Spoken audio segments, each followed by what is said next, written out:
어떻게 마스크를 내려도 되나요? 네, 감사합니다.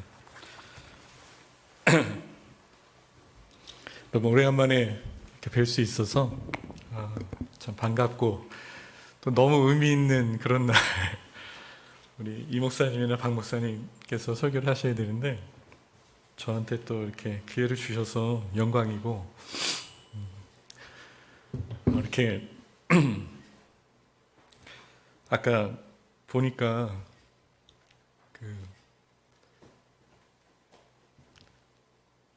눈물들이 많이 나시는 것 같아요. 그렇죠? 너무 감격스러운 날인 것 같아요.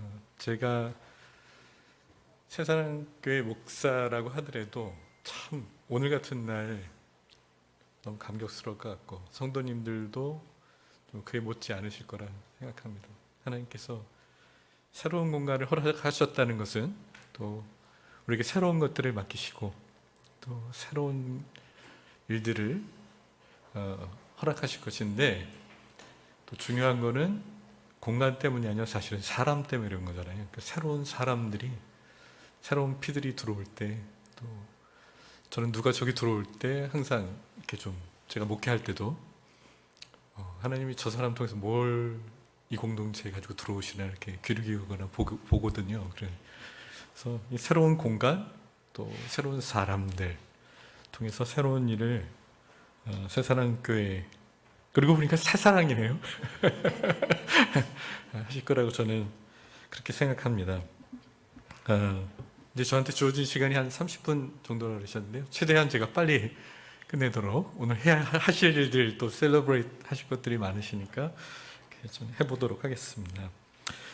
이제 말씀으로 함께 교제를 나누죠. 저는 아까도 소개해 주셨지만 LA에 살고 있는데요. 한국에 방문해서 제가 작년에 보니까 한 6개월을 머물렀더라고요. 1년의 반을. 그 이유가 어머님이 이제 17년 동안 선교사셨다가 일본에 그랬다가 한국에 들어오셨는데 여기 저희는 직계가족이 아무도 없으세요.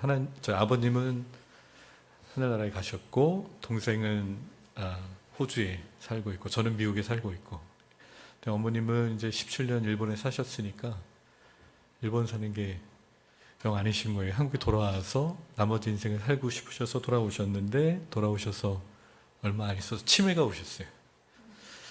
그래서 제가 이제 어머니를 지금 돌볼 수 있는 사람이 저밖에 없고 또 어머님이 요양원은 아직 들어가고 싶어 하시지 않으시고 그래서 중간에 이렇게 껴서 지금 어머님 때문에 이제 한국에 와 있는데요. 이렇게 또 초대를 이상하게 타이밍이 또 잘 맞아서 새사랑교회에 오게 되었습니다. 근데 제가 한국에 오니까 굉장히 많은 질문들을 받게 돼요. 그 질문들을 잘 추려보면 크게 두 가지인 것 같아요. 하나는 영어를 어떻게 잘할 수 있냐. 제가 미국에서 대학원 나오고 거기서 오래 살았으니까 이렇게 물어보시는 분들인데 주로 어떤 분들이 물어보시냐면 초중등생 부모님들. 근데 영어 잘 못하거든요. 거기서 제가 아무리 오래 살았어도 군대 마치고 대학원 가서 공부한 사람들은 전문 용어, 전공 용어 그런 용어들은 알겠지만 아무래도 쉽지 않죠. 아마 저뿐만 아니라 많은 분들이 영어 때문에 아직도 굉장히 어려워하실 겁니다. 그리고 또 한 가지 질문은 뭐냐면 어디서 어떻게 시작해야 될지 모르겠다. 이런 분들이 되게 많으세요. 근데 주로 그 질문을 하시는 분들은 목사님들이나 교회 리더들, 우리 장로님들이나 집사님들도 그런 질문들 많이 하세요. 한국 사회, 한국 교회 어디서부터 어떻게 해야 될지 잘 모르겠다. 근데 제가 잘 안 듣는, 한 번도 안 들어본 질문이 뭐냐면 돈을 어떻게 많이 버냐 이런 얘기. 그러니까 이게 아주 보통 분들이 아니세요. 제가 딱 보면 제가 돈 못 버는 걸 딱 아시고 돈 없는 사람이라는 걸 아시고 딱 저 사람은 돈하고는 별로 얻을 게 없구나 생각하시는 것 같아요. 돈에 대해서는 잘 안 물어보세요. 그래서 제가 오늘 이 두 가지 질문의 답을 한번 드려보려고 해요. 첫 번째 뭐냐면 여러분 혹은 여러분 자녀의 영어의 어휘력이나 문장력, 표현력을 키우는 좋은 방법을 제가 하나 말씀드리려고 해요. 저는 이제 물론 우리가 다 영어를 잘해야 된다고 생각하지 않습니다. 저도 영어 별로 안 좋아하고요. 제가 30년 거의 미국에서 살았는데도 아직도 뭐 영어로 쓰고 말하고 뭐 이런 것들이 불편하죠. 그래서 근데 이제 뭐 한국 사회에서 제가 보면 영어가 꼭 잘해야 되는 건 아니지만 발목 잡힐 때가 되게 많잖아요, 사회 안에서.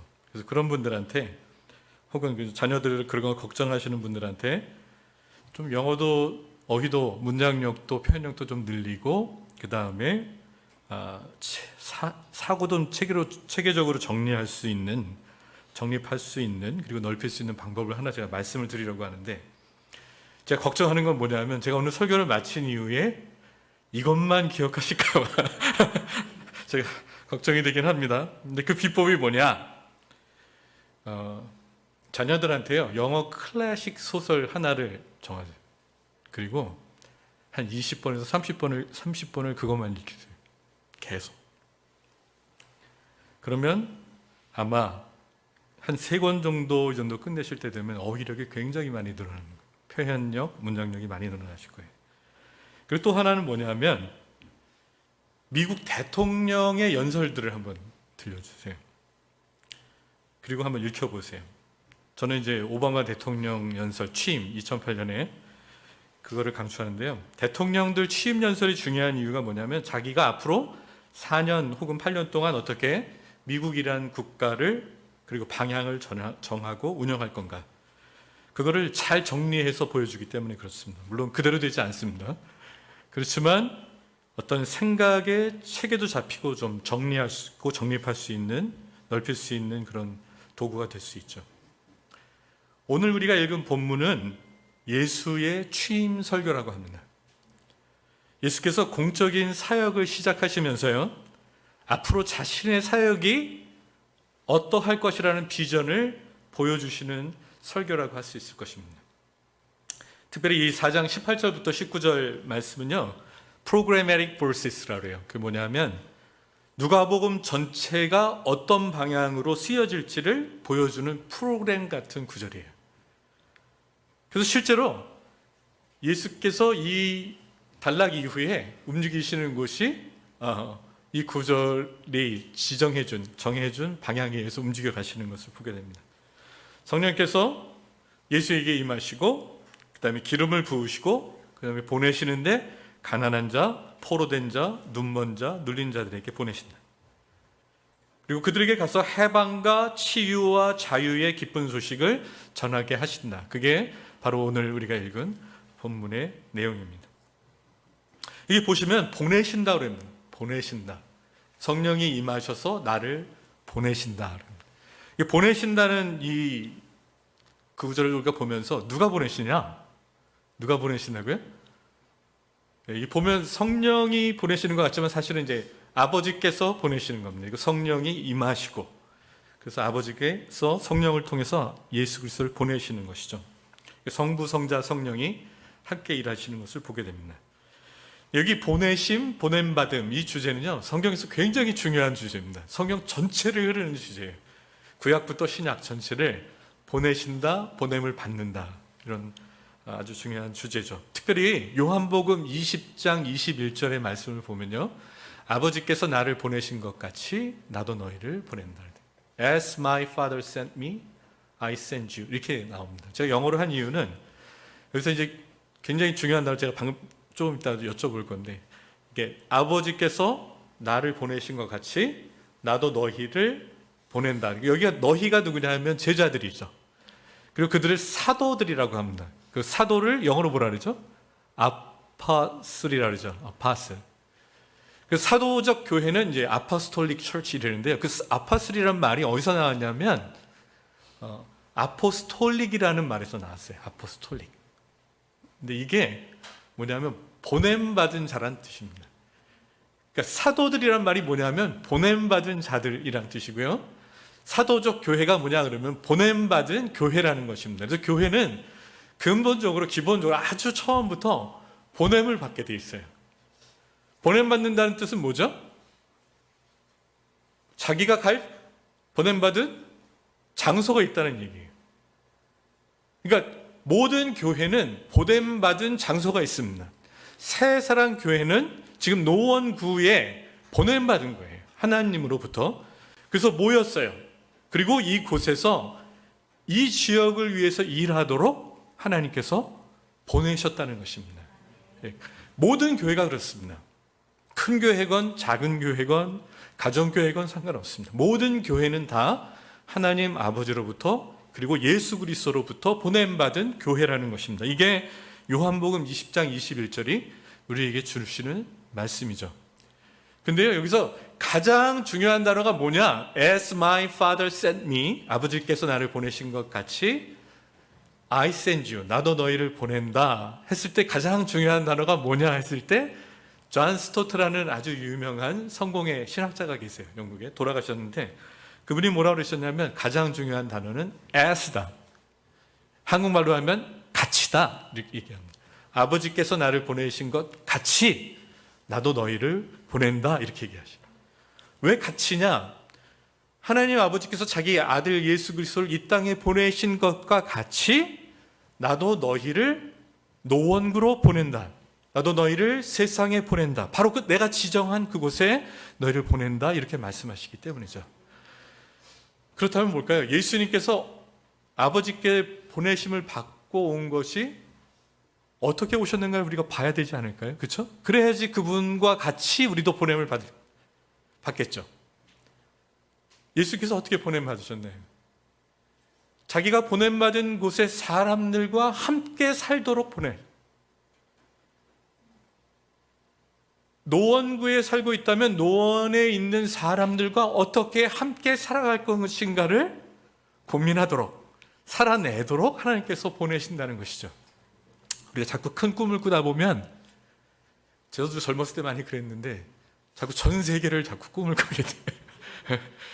온 세상이 막 그리고 막 제가 이제 선교 또 담당 사역도 했었어요. 그래서 뭐 큰 돈을 막 움직이고 그랬어요. 사람들도 많고 큰 교회에서 그러다 보니까 무슨 뭐 중국, 몽골, 베트남 뭐 이런데 중앙아시아 많이 돌아다니게 되잖아요. 그러면서 마치 내가 이렇게 전 세계를 아우르고 있는 것처럼 착각할 때가 되게 쉬웠어요.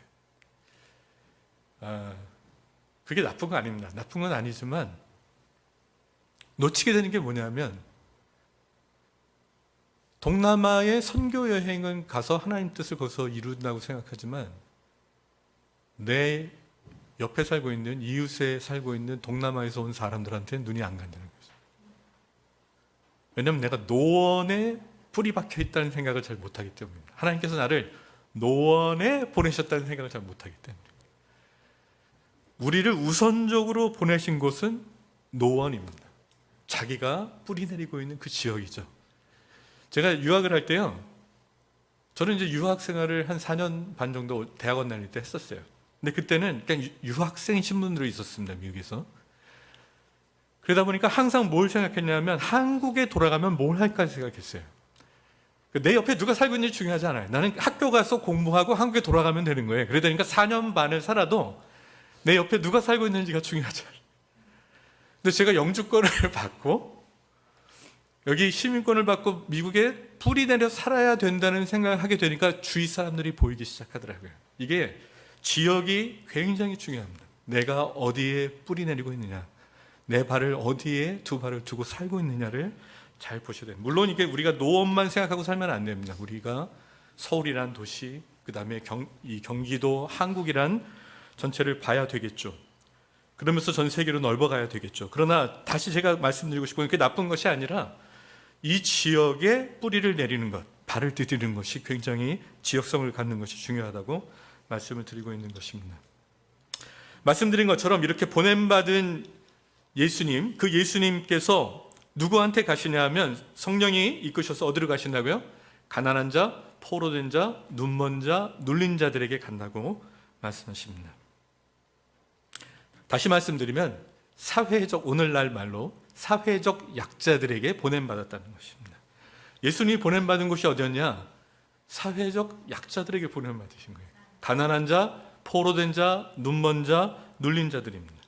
오늘날 사회적 약자들이 누구일까요? 아이들일 수 있습니다. 노인들일 수 있습니다.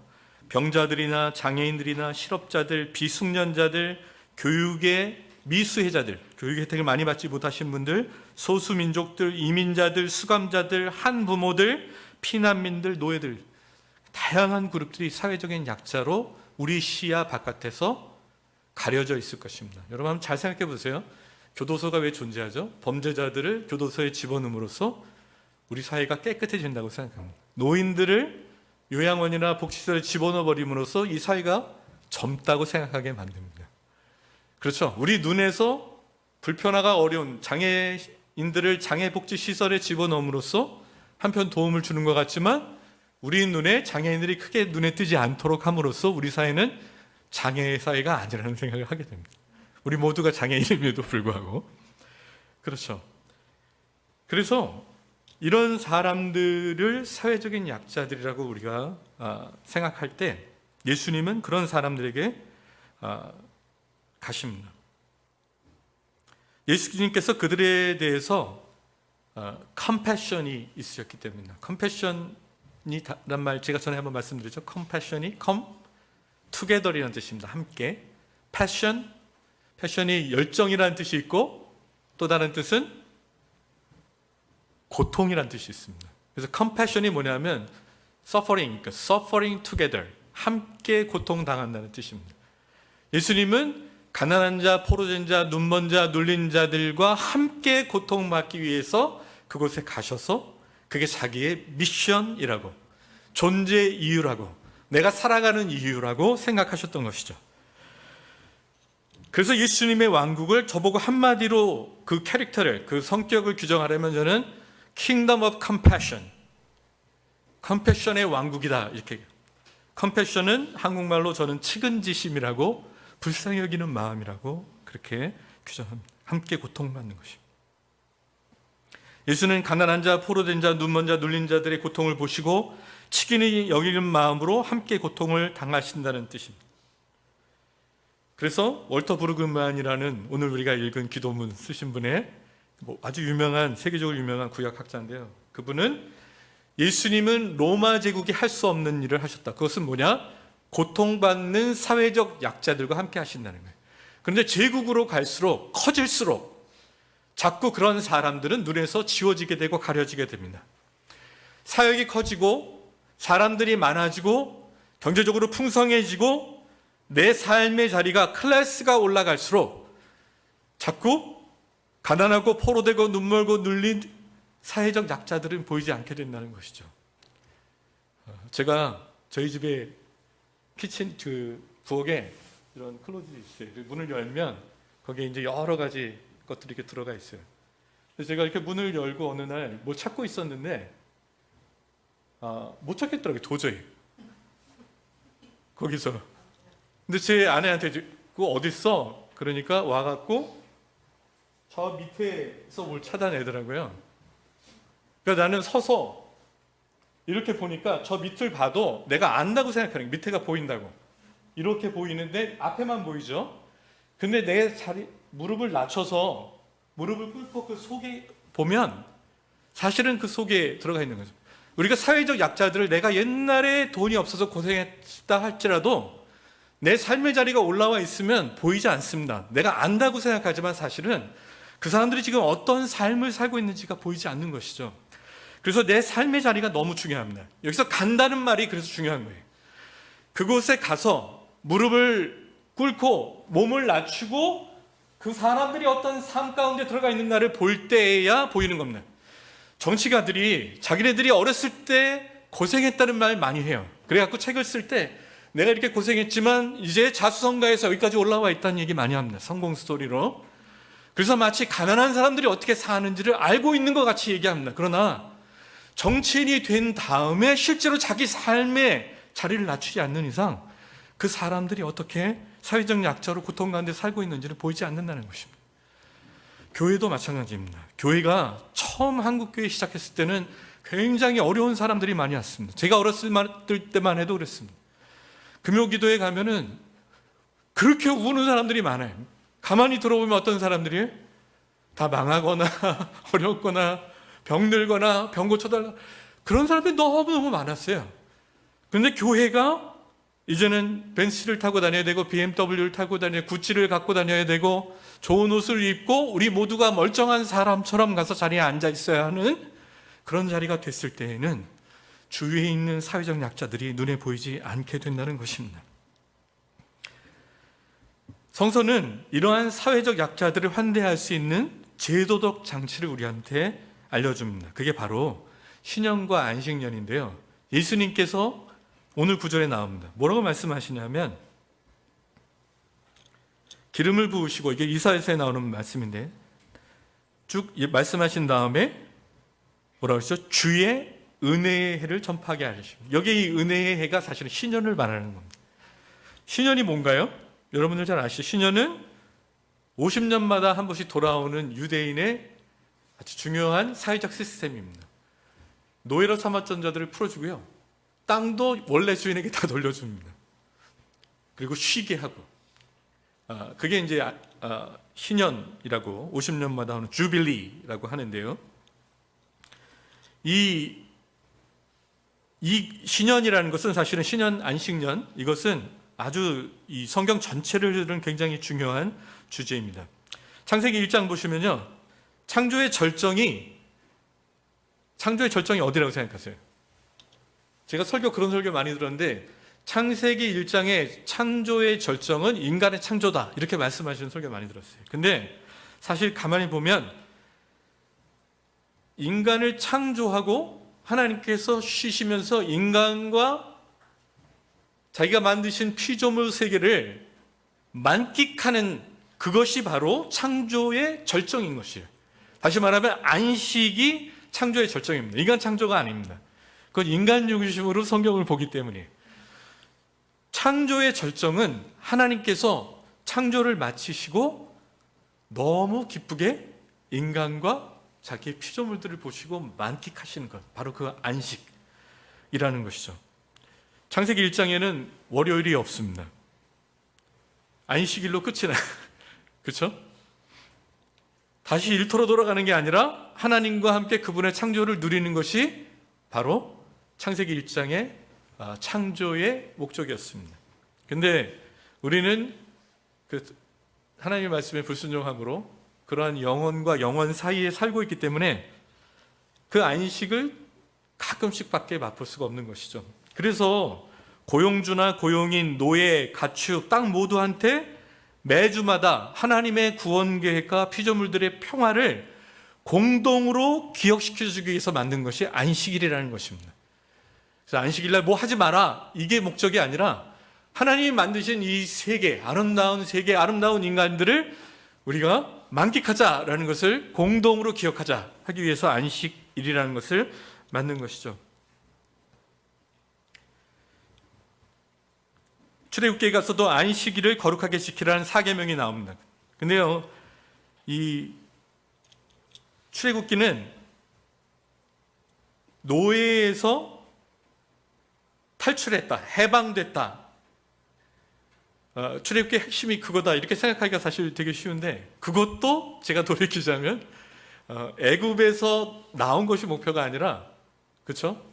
하나님께서 애굽에서 해방시키신 것이 아니라 하나님께서 그들을 자기의 백성으로 만드신 그 장면이 더 핵심이라는 거죠. 언약 백성이 되는 것이 더 핵심이라는 거죠. 그러니까 출애굽이 목표가 아니라, 다시 말하면 영어로 하면 freedom from이 아니라 freedom for가 되는 거예요.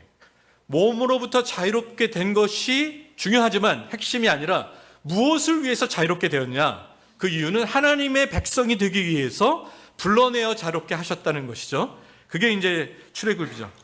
이게 바로 하나님께서 이 애굽 땅에서 이스라엘 백성들이 노예의 생활로 살았던 것으로부터 해방되는 것, 그런 노예의 경제로부터 해방되는 것이 목표가 아니라 그 노예로부터 해방이 돼서 하나님과의 완전한 자유로운 관계로 들어가도록 하나님의 백성이 되기 위한 것, 그것이 바로 안식이라고 이야기를 하고 있는 것입니다.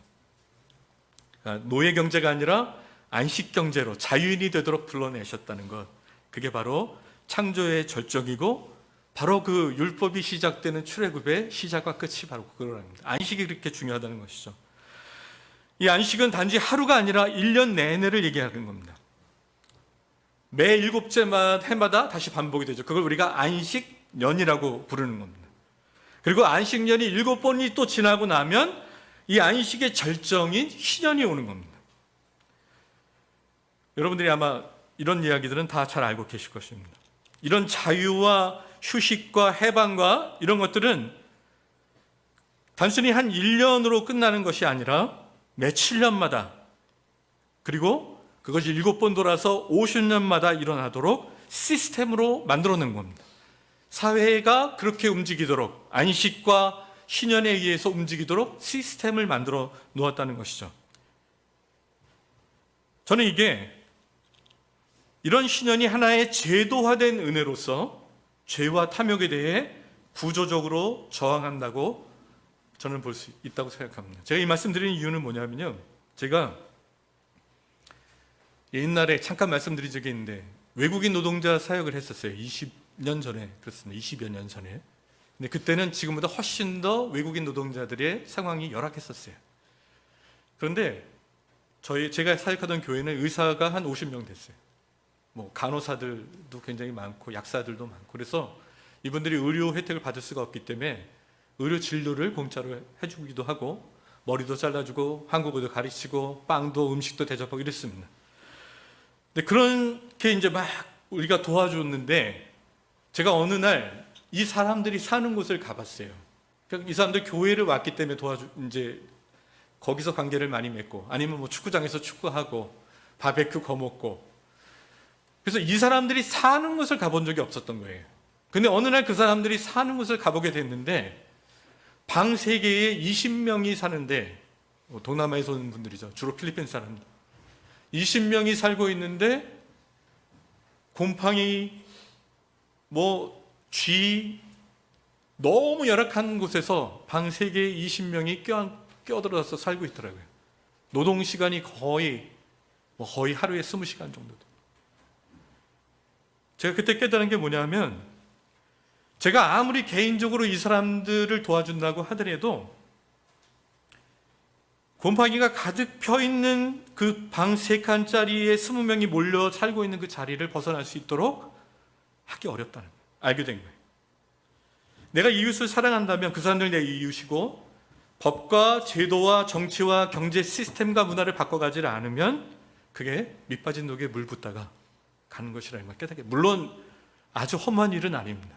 그때 그 사람들에게 삶의 희망을 줄 수도 있고 에너지를 줄 수도 있을 것입니다. 그러나 근본적인 이 사람들의 문제는 해결되지 않는다는 것이죠. 그리고 제가 미국에 살다 보니까 이민자들의 삶이 그렇게 보이기 시작했습니다. 이 시스템이 바뀌지 않으면 어렵죠. 그런데 시스템을 바꾸려고 사람들은 잘 생각하지 않습니다.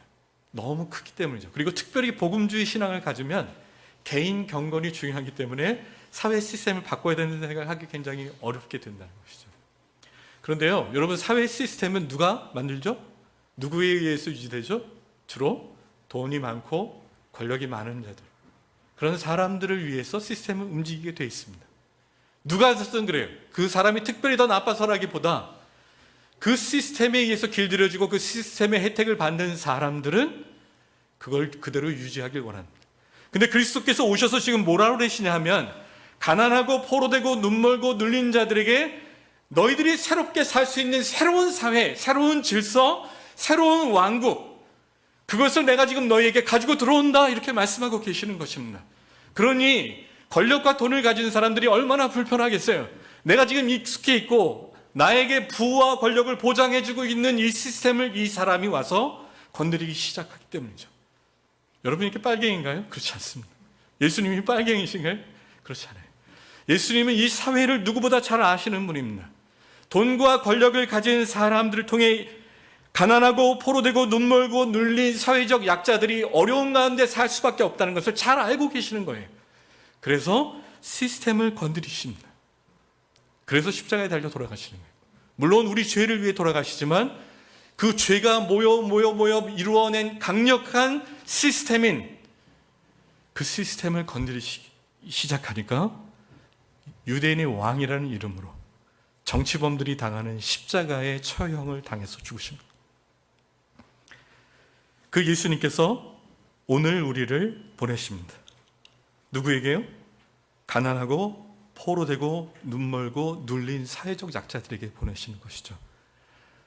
As my father sent me, I send you. 아버지께서 나를 보내신 것과 같이 나도 너희를 보낸다. 너도 가난하고 포로되고 눈멀고 눌린 자들에게 가라. 그게 바로 예수께서 처음 공생애를 시작하실 때의 비전이었습니다. 그 꿈을 꾸시고 그렇게 새로운 사회, 새로운 왕국을 꿈꾸시며 지금 우리에게 다가오셨던 것이죠. 그리고 그의 제자들, 그를 따르는 자들에게 똑같은 비전을 주시며 보내고 계시는 것입니다. 우리가 제가 아까 말씀드린 것처럼 미국 대통령의 연설을 보며 비전과 꿈을 확장해야 된다고 말씀드렸는데, 여러분, 그것보다 훨씬 더 중요한 것, 미국 대통령의 연설문을 외우는 것보다, 그래서 영어 실력을 늘리는 것보다 훨씬 더 중요한 것은 바로 이 공동체에게 주신 주님의 성령이 나에게 임하셨으니 내게 기름을 부으사 가난한 자에게 자유를, 그렇죠, 포로된 자에게 자유케 함을, 눈먼 자들에게 다시 보게 함을, 눌린 자들에게 기쁜 소식을 전해서 하나님의 은혜의 해인 신년을 선포하도록 내가 너희를 노원구에 보내노니, 새사랑교회여, 내가 아버지께 보냄받았던 것처럼 너희도 그와 같이 가라. 그렇게 말씀하고 계시는 겁니다. 그래서 영어 실력을 늘리는 것도 중요하지만 미국 대통령의 연설을 들으면서 우리의 생각을 확장해가고 넓혀가는 것도 중요하지만, 그러나 그보다 더 큰 하나님 나라의 꿈, 비전, 새로운 사회, 가난하고 포로되고 눈먼고 눌린 자들이 그리스도 그 말씀 안에, 그 생명 안에서 새로운 삶을 보기 시작하도록 우리가 함께 일하고 시스템을 바꿔가는 것, 그것이 바로 우리가 이 땅에 보냄받은 이유라고 생각합니다. 저는 이러한 사회적 약자들을 위한 이런 장치가, 이런 신년이 교회 안에서 먼저 실현되길 원합니다. 제 친구 중에 이제 남기엽 소장이라고 있어요. 근데 이 남기엽 소장이 신년 운동하면서, 이 소장 정말 훌륭한 사람이거든요. 제 친구지만 제가 존경하는 사람 중에 하나입니다. 말과 삶이 크게 다르지 않을. 근데 이 친구가 꿈꾸는 것은 한국 사회의 이 신년의 정신이 대천동 신부님의 영향을 많이 받아서 이게 부동산이 제대로 바르게 돼야 된다. 땅이 중요하니까. 땅은 하나님의 것이라고 했는데, 그래서 그걸 선포하는 그런 친구인데요. 제가 그 친구한테 하는 이야기가 항상 그겁니다. 기어봐, 네가 하는 일도 굉장히 중요한데 그 신년 사상은 하나님께서 제일 먼저 이루시길 원하는 것이 바로 하나님의 백성들에게 먼저 일어나는 것이야. 교회 안에서 일어났으면 좋겠어. 삶을 나누고. 그래서 교회에는 왜 그런 말씀 있지 않습니까? 부자가 하나님 나라에 들어가는 것이 낙타가 바늘구멍에 들어가는 것보다 어렵다. 왜 그럴까요? 교회에는 가난한 사람이 없어지기 때문입니다. 왜? 부자와 가난한 자가 없어지는 이유는 나누기 때문이에요. 교회 안에 부자들이 가난한 사람을 보고 참을 수가 없어서 자기 것을 나누기 시작합니다. 그렇기 때문에 부자가 없어지는 거예요. 그래서 부자가 바늘구멍에 들어가는 게, 하늘나라에 들어가는 게 낙타가 바늘구멍에 들어가는 것보다 더 어렵다는 겁니다. 교회 안에 하나님의 통치가 임하시는 곳에는 그렇게 그런 물질의 삶의 나눔이 일어나는 것이죠. 그리고 그것이 확장되어 조선 땅, 자기들이 조선이라고 부르는 땅, 북한이라고 부르는 땅까지 가길 원합니다. 모든 대기업들이 들어가기 전에 하나님의 그런 물질이 풍성히 나눠지는, 화해가 일어나는 그런 일들이 우리 교회 안에, 그리고 한국 사회 안에, 그리고 조선까지 이루어지기를 간절히 바라는 마음으로 함께 말씀을 나눴습니다.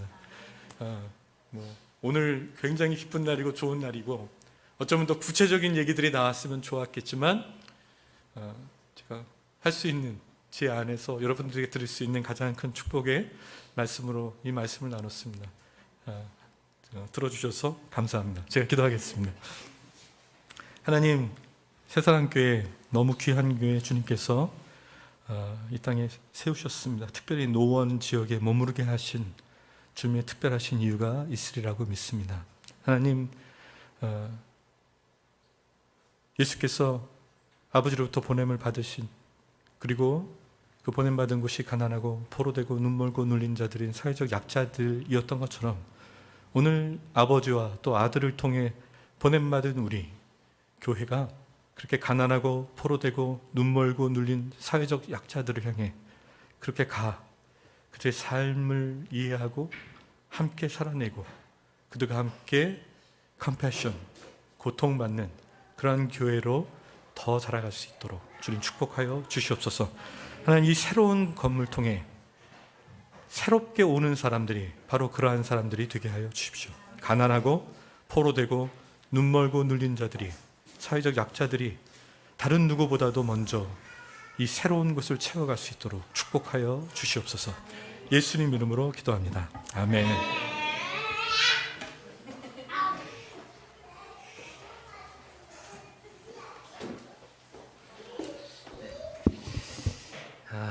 새롭게 시작하는 새사랑교회의 산막에 귀한 말씀으로 부담스럽지만 우리가 꼭 가야 할 길을 보여주신 목사님께 감사를 드립니다.